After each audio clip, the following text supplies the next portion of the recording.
So, let us try to mathematically rigorously try to understand what is happening here. What I will do is, firstly I will develop the necessary machineries. We will assume there is a complete graph, a graph on n nodes, let us say some 20 nodes, and you put edges between any two people, 20 choose 2 edges. Now, there are some plus and there are some minus relationships, I put that too. Is this structurally balanced? Maybe not. You see, there is a minus minus minus triangle, there is also a plus plus minus triangle. This is not structurally balanced. But what if it was structurally balanced? Let us see. Let me now think of an example where a given graph is structurally balanced. How will it look like? This is an example of a graph that is structurally balanced. See how it looks like. Obviously, all of them are plus. I know this is structurally balanced. What is so great about this? Is there any graph with negative edges as well that is structurally balanced? Let me think of finding one.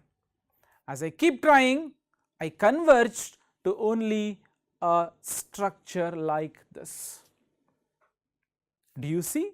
There are two clusters and edges inside these clusters are positive and edges across are negative.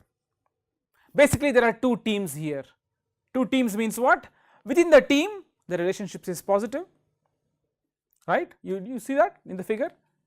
Relationships between two people inside the team is positive, relationships between two people across the team is negative.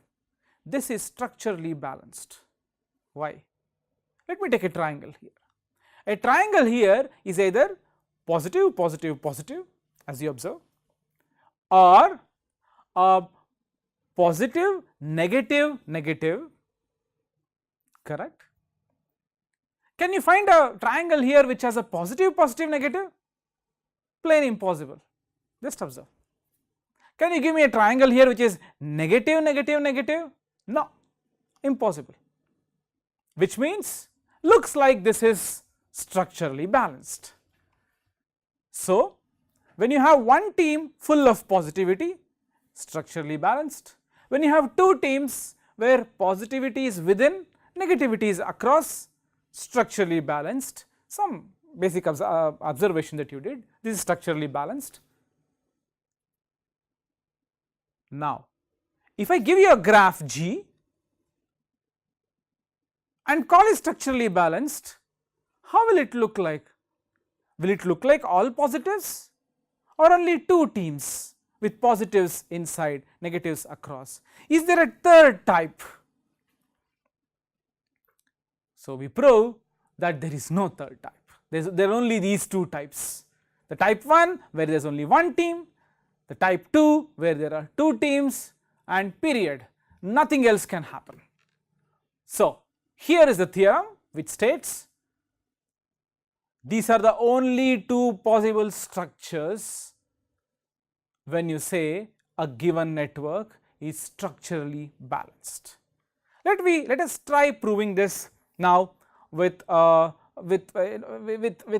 amount of rigor. How do we go about it? Let me take a given graph G with many nodes, let us say 100 nodes, and I pick one node from this network. As you know, in this graph with 100 nodes, there are edges across any two nodes and there is a sign for every single edge, plus or minus. As you can observe, let me pick some node here, call it let us say x, node x. X is adjacent to 99 other nodes, some of them positive, some of them negative. Let me say sorry, roughly 70 of them is positive and 29 of them are negative. 70 are positive, 29 of them are negative. Now, isn't it obvious that this vertex x is friends with positive edges, and the encompassing triangle on these edges, as you can see, x a b, this triangle a b cannot be negative because I told you it is structurally balanced, correct. Now look at this side, x alpha beta, x to alpha negative, x to beta negative. Now what can be the edge between alpha and beta? It has to be positive because it is structurally balanced, correct. Think about it. This vertex x, if it is adjacent to two people positively, the relationship between these two people, as I told you in the example A and B, should be positive. If the vertex x is adjacent to alpha and beta, and x alpha is negative, x beta is negative, and what should be between alpha and beta? Enemy is enemy, right? It should be positive. So I observe that when you pick an element x and look at all its friends which are positive and all its friends which are negative, you observe that amongst the positive friends of x, relationships are all positive. Amongst the negative friends of x, relationships are all positive. But if you pick a friend A of x and a friend alpha of x, x A is positive, x alpha is negative, then what is the relationship between A and alpha? One positive, one negative, which means A and alpha should be negative. Very straightforward. So what do I gather? All the friends that x is adjacent with, they are friends with each other with positive friendship. All the people that x is adjacent to with negative friendship, negative relationship, they are all friends with each other, which means there are two clusters here. What are those two clusters? The clusters x and all his friends, they are all positive within, and all the negative friends of x, they are all positive within but negative across. As simple as that. That closes the theorem. So the theorem just states that in case you have a structurally balanced network, it better be type 1, all positive friendships within, there is only one team.